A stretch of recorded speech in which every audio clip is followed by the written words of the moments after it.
Hello and welcome to a LEGO Harry Potter set review. Today we've got the fourth and final Hogwarts Moments set in front of us. It's the fourth one because it so happens to be the fourth out of the four existing ones that I've bought, and it's the final for the moment because although they haven't been officially announced, I believe a couple of extra ones have been rumoured for next year, so it won't be the last we see of these. But for today we're going to take a look at set 76384, Hogwarts Moment Herbology class. As you would expect, this is very similar to the other Hogwarts Moment sets that I've reviewed. If you want a more in-depth look at my thoughts on the Hogwarts Moment sets in general, then please take a look at those videos. Today I'll just be taking a look at what you get in this particular set. Now, the normal price of this set here in the UK is £28. I managed to get it for just above 20, and I think at that price it's a little bit of a better deal than you get normally. But enough said on the price, let's take a look at those minifigures. There are 3 minifigures included in the set, 2 students and 1 professor. We'll start with the students. On the left we've got Neville Longbottom with short legs, so that's probably second year. And then on the right we've got Cedric Diggory with mid-legs. Now, when I first saw this, I thought Cedric was an interesting choice, given that he and Neville would not be in the same year. But then obviously Cedric is a Hufflepuff student, so I think it makes sense to include him in a Hufflepuff-themed set, because it's Hufflepuff and Herbology, and obviously Professor Sprout is head of Hufflepuff House. Both of these minifigures use exactly the same torso, and then they've got those headphone pieces, which I think were created for Monkey Kid, redone in dark tan, and they are representing earmuffs. It's an interesting take. The last time we got a student in this kind of outfit, it was Neville, and he had the built-in earmuffs or headphones with his hairpiece, so it's interesting to get a different way of looking at it, and obviously adds a little bit of versatility. Both of these minifigures come with, as I said, the same torso. I'll just remove the headphones or the earmuffs so you can see that. The torso is being quite cleverly designed so that you don't actually see any of the tie at the collar, so it'll do for any house. I believe the previous version did have a little bit of a Gryffindor tie peeking out of the collar there, so this makes it much more versatile, which is very welcome. I'll show you around the back as well, where the detail continues. It's very simple. I'll also just quickly pop off the hair pieces so you can see the alternate expressions. Cedric uses quite a generic face. I'm not sure if the other face is entirely appropriate for this scenario, but Neville's is absolutely perfect because that shows him having just fainted after hearing the cry of the Mandrake.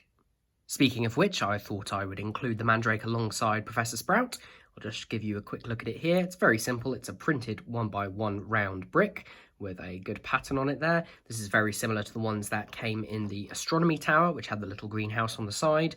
And in fact, I think Professor Sprout in the collectible minifigure series 2 also came with one, slightly different from the one that came with Neville in the collectibles minifigure series 1, which was a unique part which has not been seen since.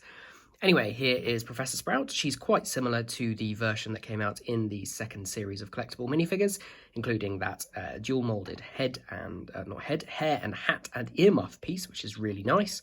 Comes with a slightly different torso, which moves to dark tan from sort of medium, is it medium nougat? Yep, down to dark tan to blend in with these dual-moulded legs, which look nice. She came with a printed skirt piece in the other set, which again was nice, but this is more versatile. I'll just pop off the hairpiece. I believe that the head is the same as came in the collectible minifigures and suits Professor Sprout really nicely. There are a couple more accessories. We get a pair of, well, they're scissors, but I suppose they're technically shears, which one of the characters can use. And we also get a small black book, and inside is a printed 1x2 tile, which is, I believe, a unique print to this set, which looks really nice. No idea what it actually is supposed to say there, but it definitely looks suitable. Of course, we are also provided with wands for the characters. Neville's given a black one, which I think he wasn't in previous sets, but not that it makes a difference. I've actually just left them all on the sprues, just because I have so many wands now that it's getting a bit ridiculous, and I'd rather just leave them be. We do get 2 wands per character, which is nice, so you have some spares, but you'll then end up in the position I'm in, where you've got several hundred wands and nothing to do with them. Moving on to the main build, we of course have this book type thing with 2 large pieces, one printed on the front and one unprinted on the back, this time in dark tan with some interesting symbols in gold. There's a trowel and a fork and some sort of plant, various other things, including a mandrake down there. Looks very nice. Opening it up, you get a similar sort of deal.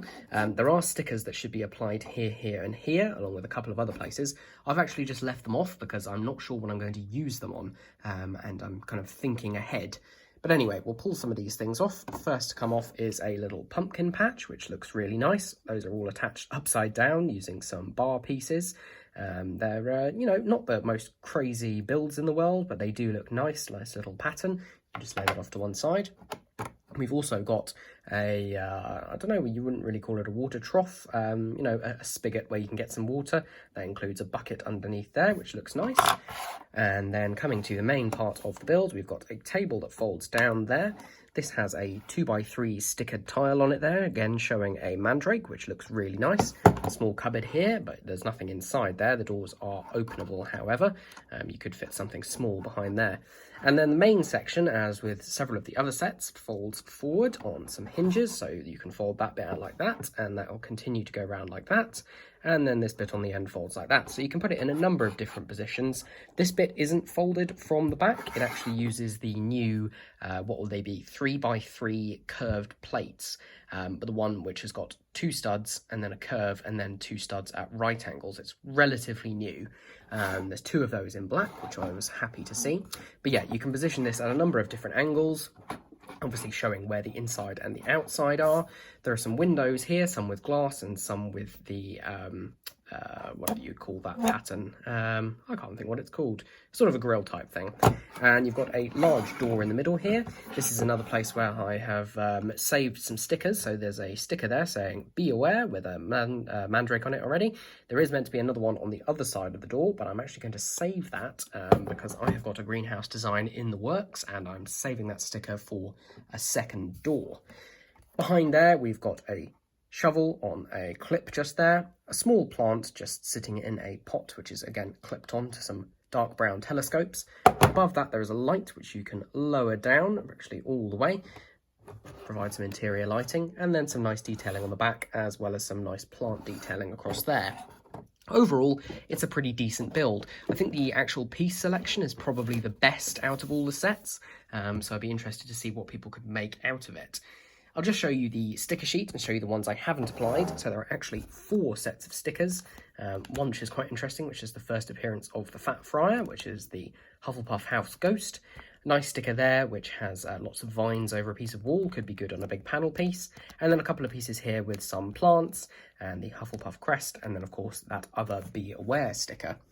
I'll just show you the instructions and the box, and that'll be about it. So here are the instructions. They're in this portrait type of the way they're laid out. Very simple. It's quite a quick build. Doesn't take very long. And then, of course, we have got the box, which is exactly the same as the box for the other ones. Just show you the back very briefly. Just shows there to collect them all, which I have indeed done now. I would show you them all together, but I've actually hollowed out the other ones and used all their parts, as I will soon be doing with this one. But I'm going to try and think of something creative to do with the covers at the end, which will hopefully be more interesting than just keeping them on a shelf. So thank you all for watching this whistle-stop tour of the set.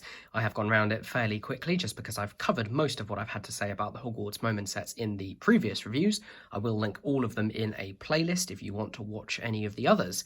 I'm looking forward to what we might get in the future. I think there are rumours of a divination set, which would be cool. Yeah, it'll be interesting to see what else they come up with. So thank you for watching. If you have enjoyed, then please leave a like or a comment down below. Subscribe to the channel for future videos, and until then, have a good one. Bye.